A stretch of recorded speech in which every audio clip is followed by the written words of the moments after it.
Welcome, friends. Today I'm going to share with you the story of perhaps one of history's darkest, bloodiest, and certainly most misunderstood characters. On one hand, Romania's national hero, on the other hand, the inspiration for Hollywood's most iconic vampire character. When you hear his name, it gives you goosebumps, but his story is much more complex and much more terrifying than you think. Vlad III Țepeș, in our language, the Impaler Voivode. Now, most of you know this man from Dracula movies, right? Vampire, drinking blood, immortal creature and all that. But the truth is much more chilling because Vlad really lived, and what he did was too savage to be shown in any Hollywood film. In this video series, we'll examine not only his brutality, but how and why he became such a person, his relationship with the Ottomans, and the story of his blood brotherhood with Fatih Sultan Mehmed, from a historian's perspective, objectively. Don't forget to like the video and subscribe to my channel. Let's get started. First, let's talk a bit about geography and politics, because to understand this story, you need to know how savage a place the 15th century Balkans was. In the 15th century, Walachia, or Iflac, was a small principality squeezed between the Carpathian Mountains and the Danube River in the south of present-day Romania. To the west was the powerful Kingdom of Hungary. To the east was the Ottoman Empire, a rising power. Wallachia was right in the middle, being crushed between two giants. The person who ruled this place was called Voivode. You can think of it as a kind of prince or governor. But this Voivode couldn't act as he pleased. He constantly had to pledge allegiance to either the Hungarian king or the Ottoman sultan, pay taxes, send soldiers. If you angered one side, they would come and remove you from the throne. Therefore, being a voivode in Wallachia was really a difficult job. Death was always one step away. Now let's come to the main character of our story. Vlad was born in 1431, in the town of Sighișoara. His father, Vlad II Dracula, was the voivode of Wallachia at that time. The word Dracul comes from Latin and means dragon, because Vlad II was a member of a chivalric order called the Order of the Dragon, founded by the Hungarian king. This order was established to defend Europe against the Ottomans. Therefore, young Vlad began to be called Dracula, meaning son of the dragon. Later, this name would merge with the vampire legend and gain worldwide fame. But we'll get to that part later. Now, Vlad too had a very big problem. The Ottoman Empire was under the rule of Murad II at that time, and was rapidly advancing in the Balkans. It had completely conquered Anatolia and made great progress in the Balkans. Vlad II first resisted the Ottomans, but eventually understood that this war couldn't be won. If he continued to resist, both he would die and Wallachia would be completely destroyed. Upon this, he made a very painful decision.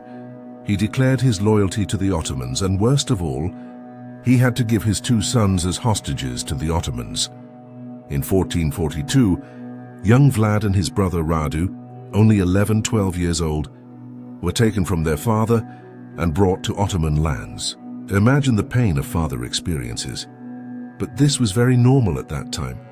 The Ottomans would take your children hostage to guarantee your loyalty. If you rebelled, your children would die.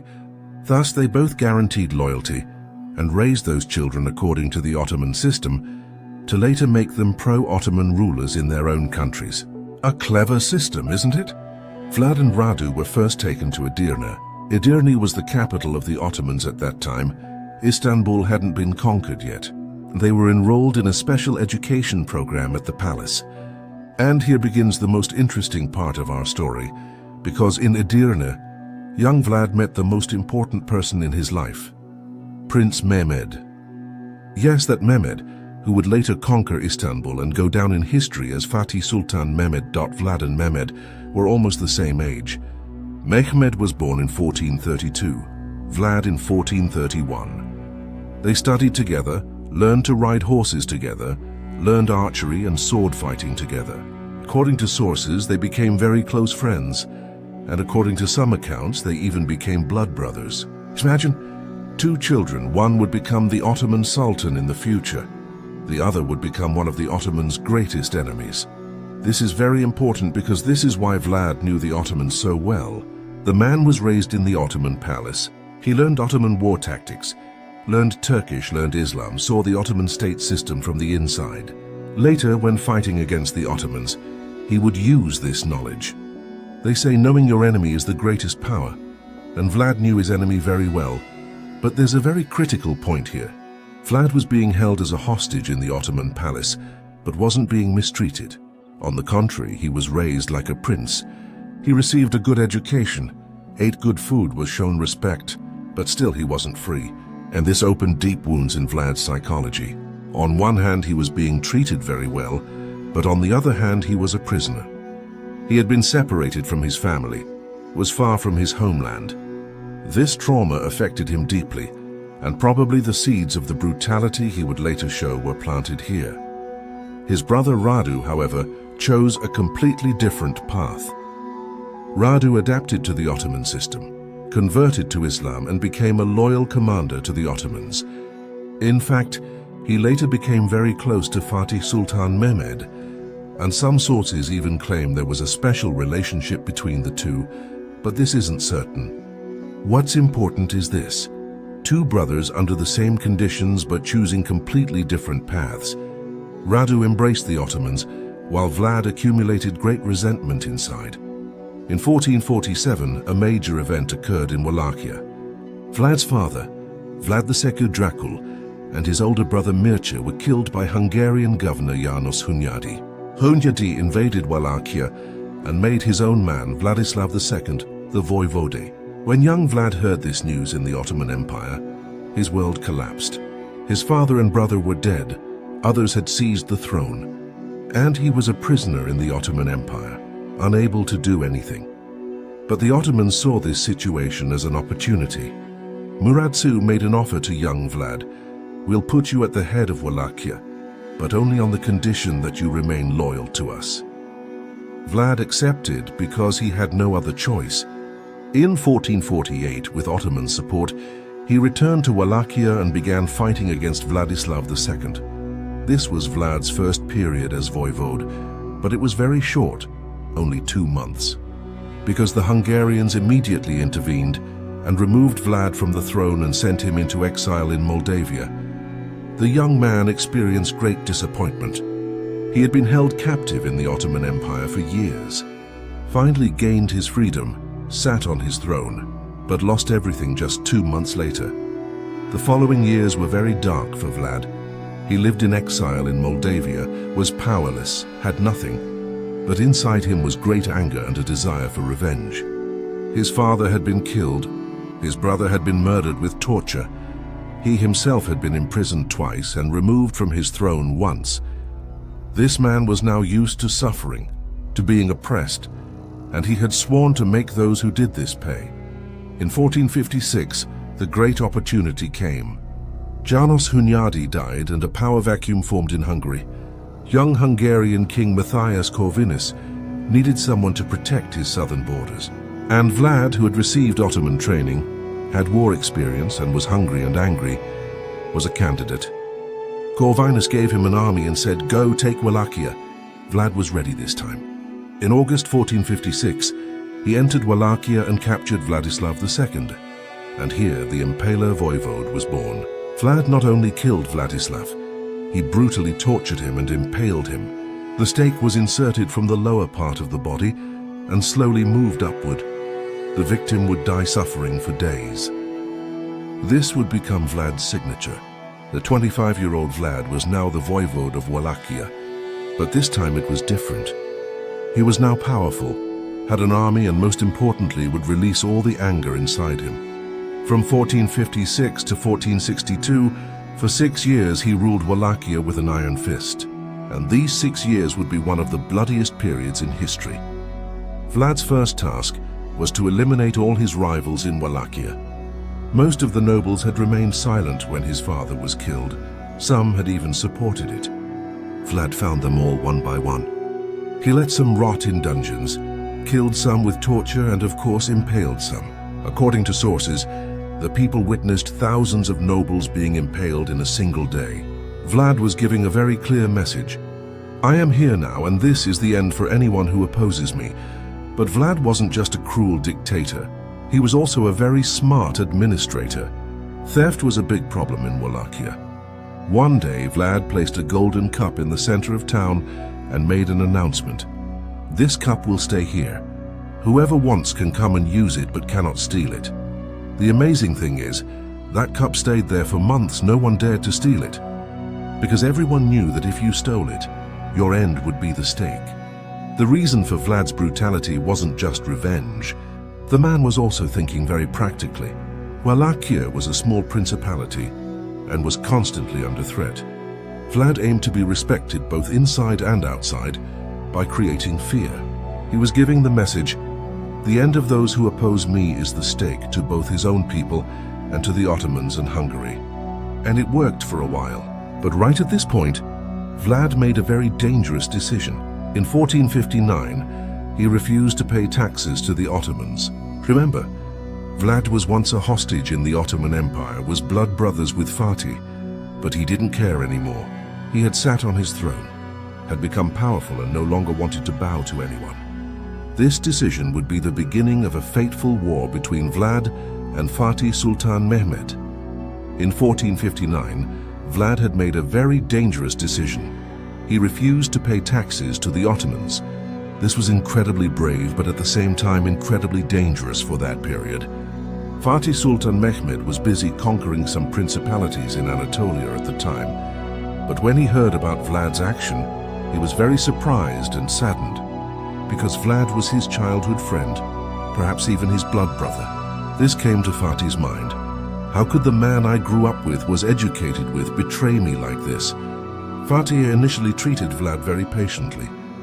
He sent envoys many times, sending messages saying, "Brother, what are you doing? Come pay your taxes, let's live in peace." But what Vlad did to these envoys went down in history. He killed some with torture, impaled some. One time, the envoys who came didn't remove their fezes in Vlad's presence. Vlad asked, "Why didn't you remove your fezes?" The envoys said, "In our tradition, the fez is not removed." Vlad said, "I understand, then let me preserve this tradition forever," and had the fezes nailed to their heads with nails. The envoys thus died in pain, and the message to Fatih was very clear. "I will even kill your envoys. You can't do anything against me." But Fatih was still patient. In 1461, he gave one last chance. He sent his vizier Hamza Bey to the border with a large army. The aim was to scare and bring Vlad to his senses. But instead of being scared, Vlad attacked. It was winter. The Danube River was frozen. Vlad struck Hamza Bey's army with a night raid. Thousands of Ottoman soldiers were killed. Hamza Bey was captured, and guess what happened?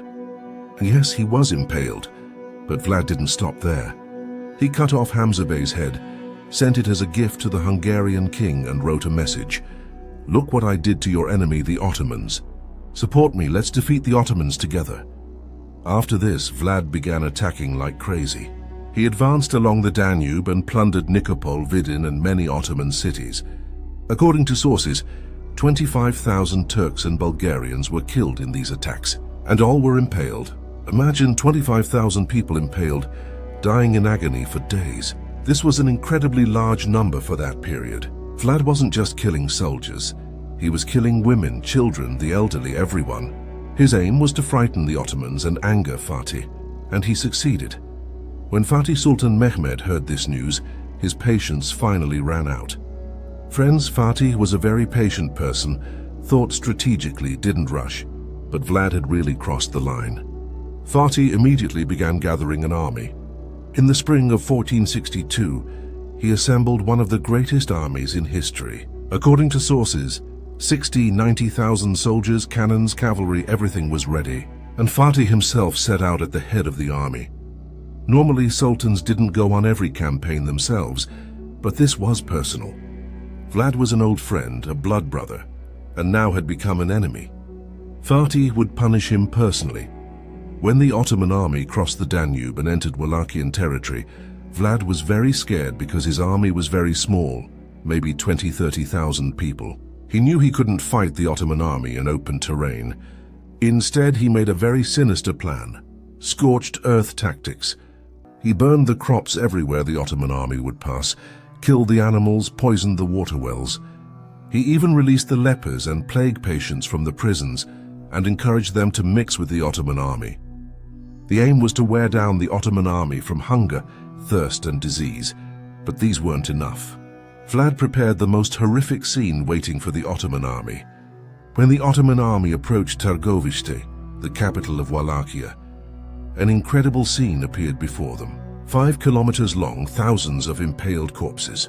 Ottoman soldiers, Turkish soldiers, Bulgarian civilians, women, children, the elderly, all impaled on stakes, rotted vultures circling around them.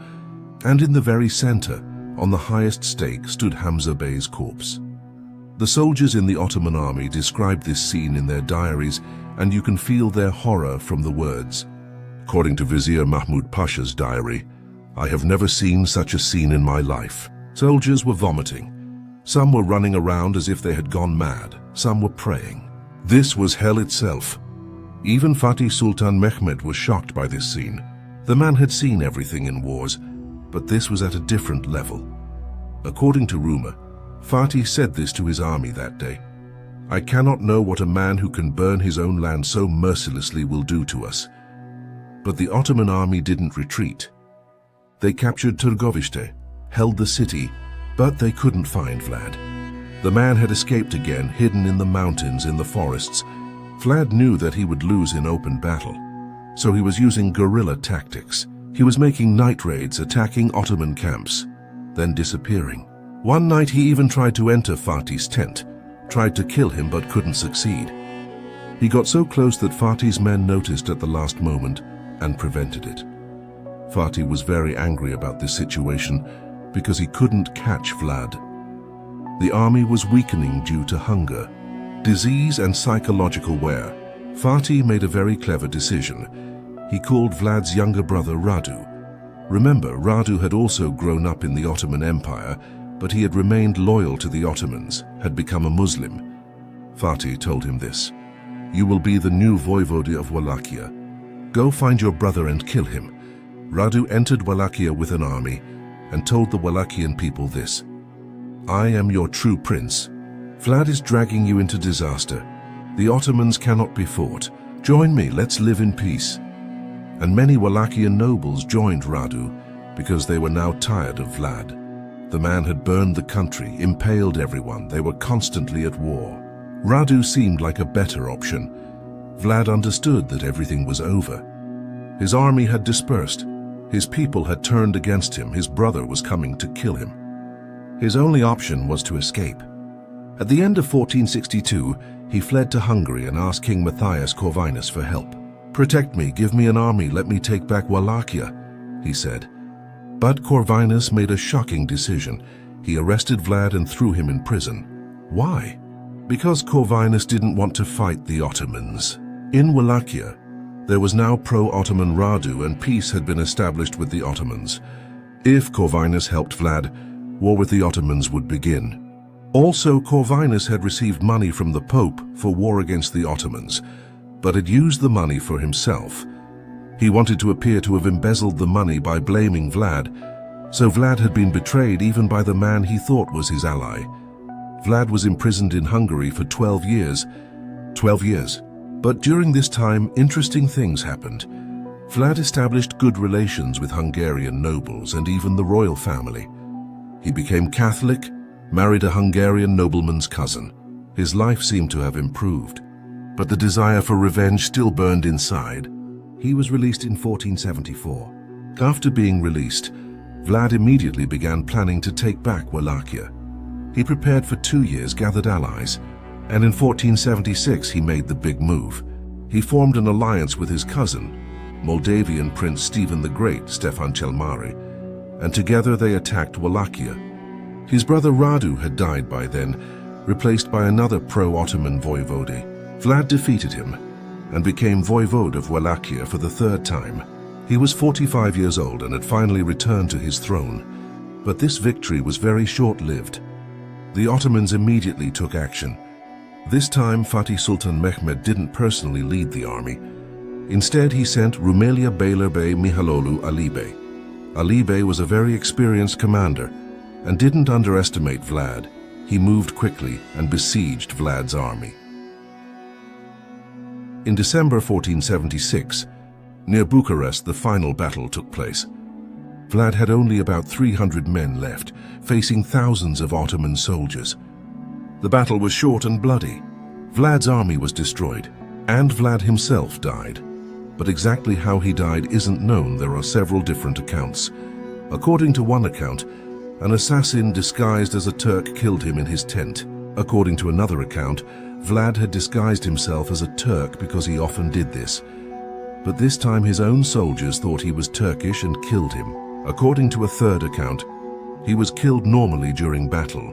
We don't know which is true, but the result is the same. The Impaler voivode was now dead.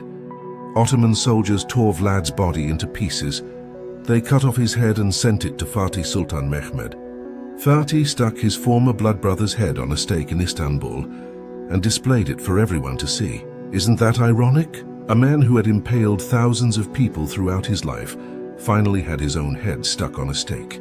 Some accounts say Vlad's head is buried at Voivoda Han in Karaköy, but this isn't certain. What happened to the rest of Vlad's body is a complete mystery. According to some sources, he was buried at Snagov Monastery, but when excavations were made in the 1930s, his tomb was found empty. Where Vlad's body actually is remains unknown even today. This mystery further strengthened the vampire legend. People came out saying, maybe he really is immortal. Now let's come to the most important question. Why did Vlad become such a person? When we look from a historian's perspective, we see several reasons. First, childhood trauma. The man was separated from his family at age 11, held captive for years. His father and brother were brutally killed. These traumas affected him deeply and made him a ruthless person. Second, the political situation he was in. Wallachia was being crushed between two great empires. Vlad had to be savage to survive. In that period, if you didn't appear strong, you would be destroyed immediately. Vlad tried to gain respect by creating fear. Third, desire for revenge. Vlad had been wronged throughout his life and wanted to make those who did this pay. This anger made him lose control. Fourth, and perhaps most importantly, Vlad was probably someone with psychological problems. Using today's terminology, he could have been a psychopath or sociopath. He enjoyed killing people. According to rumors, he would eat among impaled people and watch their suffering. This isn't normal human behavior, but we must also say this. Cruelty was very common in that period. Not just Vlad, many rulers were savage. In the Ottoman Empire in Europe, everywhere there was torture, mass killings. Vlad was perhaps more extreme than others, but wasn't completely aberrant. In the Middle Ages, human life was very cheap. So how did Vlad go down in history? Here's where a very interesting situation occurs. Immediately after Vlad died, pamphlets about him began to be published in Europe. The printing press had just been invented, and Vlad's stories were among the best-selling content. People were both disturbed by and fascinated by these horrible stories. These pamphlets told of the atrocities Vlad committed, but many were exaggerated. For example, the rumor Vlad drank the blood of the people he killed came from these pamphlets. We don't know if it's true or not, but this rumor laid the foundation for the vampire legend. In Romania, however, Vlad is seen completely differently. There he's a national hero. Why? Because he resisted the Ottomans, defended Wallachia, ended theft, brought justice. According to Romanians, Vlad was a harsh but fair leader. Today in Romania, there are statues of Vlad. Dracula tourism is done. Even military helicopters are given the name Dracula. In 1897, Irish writer Bram Stoker wrote the novel Dracula. Stoker was inspired by stories about Vlad and created the vampire Count Dracula. But note, Stoker's Dracula and the real Vlad are very different. Dracula lives in Transylvania, but Vlad never lived in Transylvania. Dracula is a vampire, but Vlad wasn't. Dracula is immortal, but Vlad died in 1476. But because the name was similar, the public equated Vlad with Dracula. Thus, Vlad became the symbol of the vampire legend. Hollywood made hundreds of Dracula movies, and Vlad's story became famous worldwide. Today, there's no one who doesn't know Vlad.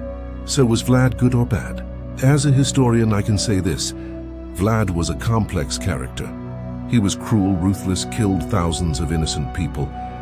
But at the same time, he was an intelligent strategist, defended his country, and tried to bring justice in his own way. It's wrong to see him as a hero. It's also wrong to see him only as a monster. He was a child of his time and was trying to survive in the conditions of that period. From the Ottoman perspective, Vlad was a rebel, a disloyal governor, an enemy.